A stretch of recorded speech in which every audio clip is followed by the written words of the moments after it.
what's up everybody? Dave from REVOCATION here. We're taking a break from talking about metal, and today we're going to talk about some jazz with a man who knows a lot about both those genres. This is Skolnick from Testament.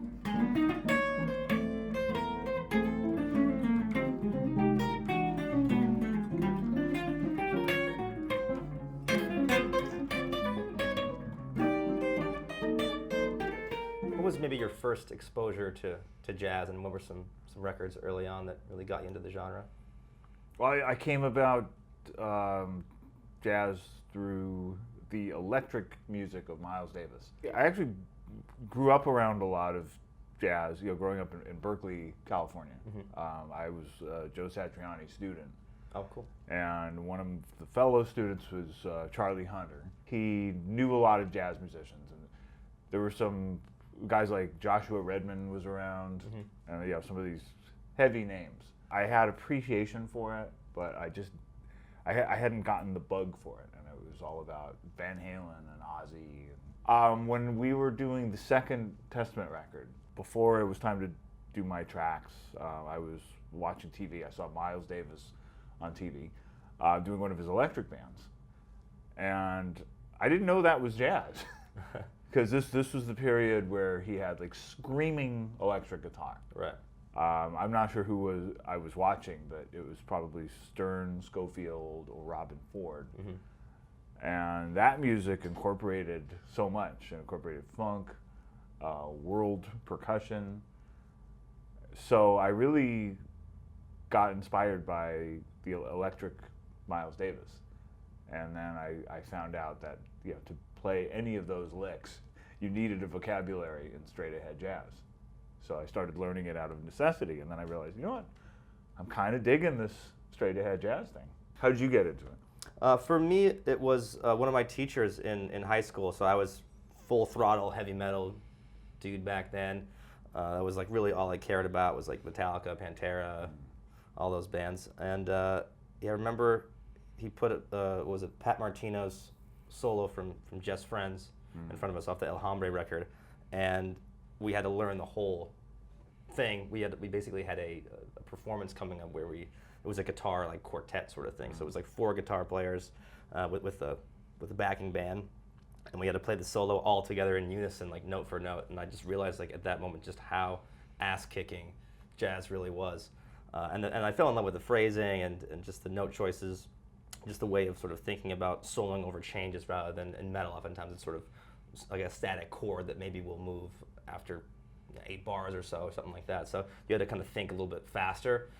So that was like a really fun challenge for me, and it's still a fun challenge to this day. Other albums we got into were like would be like Wes Montgomery, Smoking at the Half Note. Yeah, I love that one. Yeah, just such a great classic record. I feel like that's one of the pivotal jazz guitar records of its time, and is still so influential for so many musicians today. But we had to learn 4 on 6. That was another one where it was like, all right, we're doing it in unison, and it's like sort of sink or swim kind of thing. Mm-hmm. And just hearing Wes's phrasing had this like laid back style to it, but was also very technical. And then from there, just getting into other bands, like you were talking about, like Miles Davis, like hearing like world music. I remember getting into Gonzalo Rubalcaba, piano player. I mean, just such an incredible talent, especially as like a rebellious metalhead rocker kind of kid. You're like, oh, like this. It felt kind of like trapping, and then like you see like just how freeing it is, like once you really get in there and learn the changes, and it was super inspiring for me. Yeah, well, you bring up a really good point, because I remember once I started going around to local teachers in the Bay Area, and I got some great material from them, but the one thing I really had a hard time with was this idea of, okay, here's a chart of some tune that was written in the 30s or 40s. Right. I had a couple teachers that like old school jazz guys that were just like, well, don't play what's there, play well. How do you know what's not there? That's cool. Right. Learning how to listen and then how to connect it to the idea of the original tune was very helpful, but it's so different than learning rock solos. Like I was, by the time I started to learn stuff like Wes Montgomery and Pat Martino and all those guys, I had I had already learned tons of like Michael Schenker and Randy Rhoads and Van Halen, but it's such a different process. Yeah, for sure. It's just the way the phrases are constructed. Oftentimes, like that over the bar line kind of feel, right? You're thinking almost like in full choruses sometimes, rather than 4-bar chunks or something like that, right? Of what your solo is going to be. So yeah, and you need to know what the song is and how Right. the song is sort of determining the phrases. But then you also start to learn that there's a lot of overlap in jazz tunes, such as the 2-5-1, Right. the minor 2-5-1, Yep. and other, and you learn to hear those. Then when you learn metal songs, you learn them so much faster. That's what I found. Yeah. That's what I tell all my students is like we work on jazz transcriptions, jazz standards, solo transcriptions, and it's interesting like how quickly they can start to pick up other things because you're working your brain in such a new way that all of a sudden, and you're training your ear as well, like you're hearing the connections, you're learning about harmony, how things work, and then also like how to play with that anticipation, right? Like Sure. taking things and what might be expected, like, oh, in this tune what's cool is they don't go to the one chord there, right? They do some other cool little key change, and all of a sudden, like it opens up a new doorway, if you will, to a whole new key. Yeah. So sort of playing around with that, I always thought was interesting.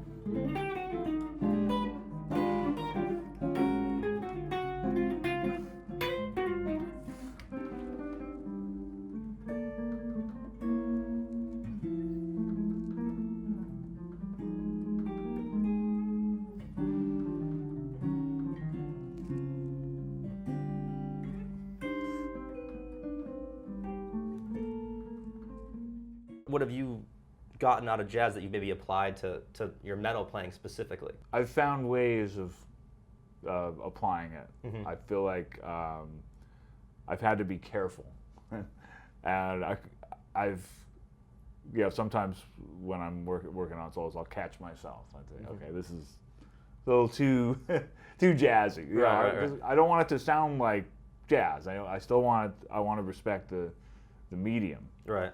But there's ways of sneaking in other ideas. Like just like one example is this. This was a pattern.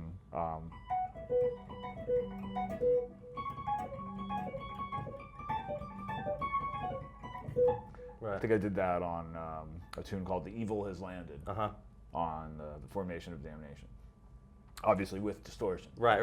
But just that. Yeah, that's a pattern I never came across that in metal. Right. Yeah, that kind of open pentatonic sort of sound that like so many great, like it's to me that sounds like a saxophone line or something. It's like very that. saxophone-like, and I guess if you look at it, I did it over like a. Right. Right. So if you look at it from the root, the E, then okay, it's a root, a ninth, and a fifth. Mm-hmm. And you could. Right. But if you look at it from the fifth, the B, hopefully I'm not getting too technical for everyone, but it's like a sus, like a B suspended. Right. Mm-hmm. It's funny on our new record. I have a similar that's like. Oh, cool. Right. That's that kind of sound. It's just like going. I think it's over like a B, using it over B Phrygia. Yeah. Right. So yeah, it's funny. You start to hear these sounds, and they start to come out in your playing. I do that quite a bit actually, Yeah. because I just remembered another one. Yeah. Something like that. Almost like mimicking like a false fingering on a saxophone, where you're doubling up on some of the. I guess some of the that notes. comes from sax. Yeah, Yeah. and the stretching the fingers like that. Right. Like you'll hear like That's a everyone very jazzy from thing. like Holdsworth. Holdsworth, yeah. Right. When I first encountered the diminished pattern, I think like a lot of people, it was just the minor thirds. Right. Which is really. Right. That's I was told that was the diminished scale, and I think a lot of people think that, and I Right. correct a lot of students. Yeah. Actually, no, that's the diminished arpeggio. Right. It's a big difference, Really? Well, what's the diminished there's a scale? whole lot of other notes Like, in well, there. that's like this eighth note. Yeah. So I've used that. I've used that like. Right, and that ends up.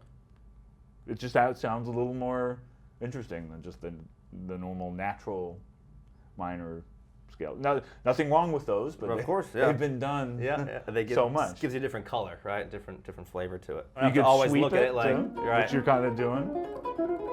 Yeah, that's very cool. I think that's like a Vic Juris line. I studied with him for a bit. Oh, no shit. Oh, good. Yeah. Yeah. So yeah, patterns like this. Right. I would take like the sweeping that I used to do. Right. For, like right, but do it more. But do it more. Right. Which to me totally works for metal. I mean, it's Totally. weird and jarring and kind of abrasive sounding, and it's perfect, right? But there's this. Oops, sorry. Oh yeah.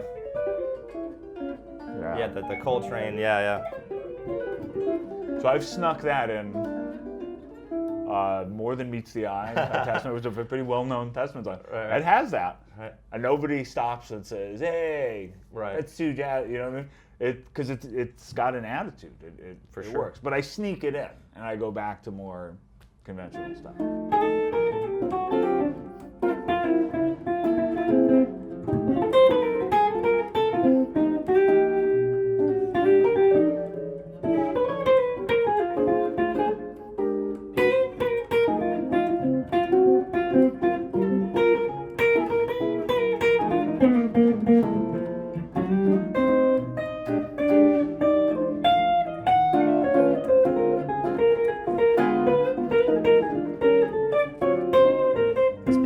Attitude of metal and also the attitude of jazz, like, do you see any parallels between the two genres? I mean, I think for me it's like there's a certain fuck you attitude that metal has, and also that jazz has, right? I mean, jazz is protest music, right? Yes, John Coltrane was directly connected to the civil rights. Exactly. So I think there's when you hear the evolution of Coltrane's sound, like throughout the years, like it got more abrasive, right? It got more intense, and it definitely wasn't sort of the dance music of the 1920s anymore, right? It was almost like a big middle finger to the establishment of like what you should be doing and what you shouldn't be doing. Yeah. So that would be maybe a parallel I see. But what are your thoughts on that? When I was in high school, that's when, the right wing was against heavy metal, and they were trying to, put labels on the, and there was the whole congressional hearings and everything, and the warning stickers on. Yeah. But now it's like, it's very different. Yeah. It's crazy how times change, especially in a decade or whatever. Yeah. But anyway, that's a whole thing. As far as like parallels, they're both genres on the outskirts of the mainstream. Right. They're not dependent on mainstream trends.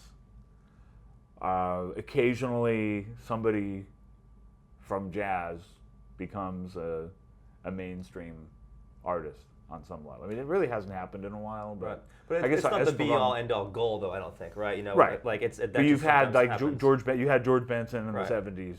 Right. Herbie Hancock. Mm-hmm. Even though the music that he had his commercial success with was very different from some of the initial music he was doing. And you have Esperanza Spalding. I was just gonna say Esperanza Spalding. Yeah. Whose last record, like, I loved. I couldn't stop listening to it. Metal, you have the occasional breakthrough. I mean, you have a Metallica. Right. Or somebody that really breaks. Right now, Ghost is kind of a mainstream band. Yeah. But it's not reflective of most of the artists. Most of the artists, are sort of, kept out of the high. They're lower on the hierarchy in the mainstream. You're making music for the sake of music, making art for art's sake, rather than trying to commodify something, right? Yes.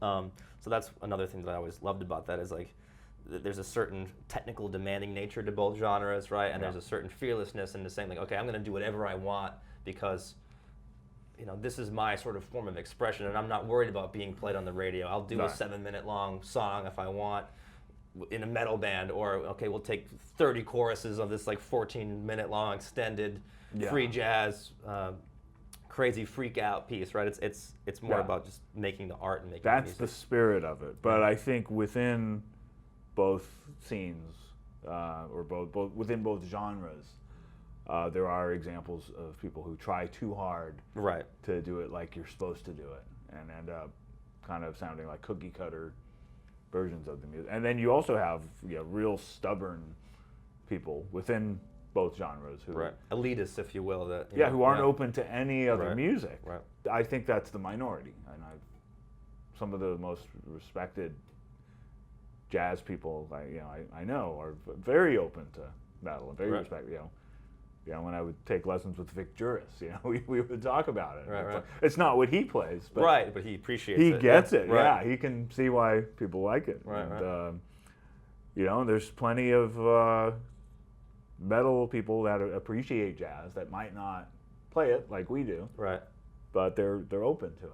But then you've got that.